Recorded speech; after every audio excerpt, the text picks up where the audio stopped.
નમસ્કાર ખેડૂત મિત્રો, સ્વાગત છે તમારું ખેતીવાલા યુટ્યુબ ચેનલની અંદર। ખેડૂત મિત્રો, આજના વિડીયોની અંદર આપણે વાત કરવાના છીએ ભૂંડા માટે રાસાયણિક નિયંત્રણ માટે કઈ કઈ દવાનો આપણે વપરાશ કરી શકીએ છીએ, કઈ કંપનીનું કયા પ્રમાણ સાથે અને કઈ રીતે એનો ઉપયોગ કરવાની એની સંપૂર્ણ માહિતી મેળવવાના છીએ।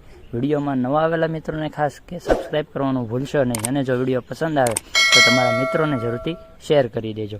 ખેડૂત મિત્રો, ભૂંડા માટે આપણે રાસાયણિક નિયંત્રણની જો અંદર વાત કરીએ તો એની અંદર આપણે 5 થી 7 દવાની વાત કરવાના છીએ। તો એની અંદર સૌપ્રથમ જે સિજેન્ટા કંપનીનું કેપકેડિસ આવે છે એની અંદર જો ટેકનિકલની વાત કરીએ તો થિયામિથોક્ઝેમ 75% જે આવે છે એ તમે 200 થી 250 ગ્રામ પ્રતિ એકરે વાપરી શકો છો।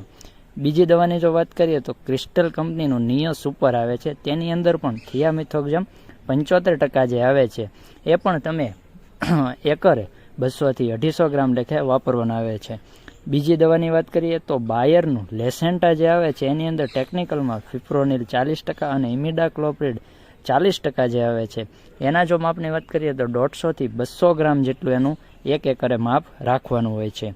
ત્યારબાદ સલ્ફર મિલ્સનું એની દવા છે પ્રોન્ટો, એની અંદર ટેકનિકલની વાત કરીએ તો ઇમિડાક્લોપ્રિડ 70% જે ડબલ્યુ જે આવે છે એ તમે એકરે 150 થી 200 ગ્રામ વાપરવાનું છે।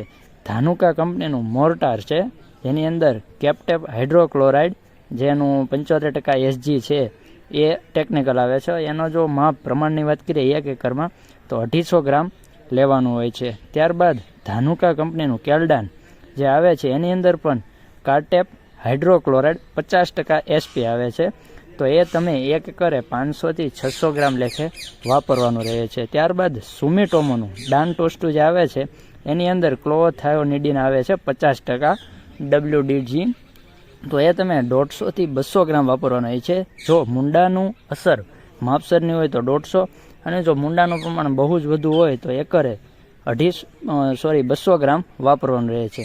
અને લાસ્ટ છેલ્લે જો વાત કરીએ તો આ બધી દવા છે એ કઈ રીતે એનો ઉપયોગ કરવો એની જો વાત કરીએ તો આ બધી જે દવા એક એકરના જે માપ છે એ તમે કોઈ પણ ખાતર સાથે મિક્સ કરીને આપી શકો છો, રેતી સાથે મિક્સ કરીને આપી શકો છો અને ત્યારબાદ હળવું પિયત આપવાનું રહે છે।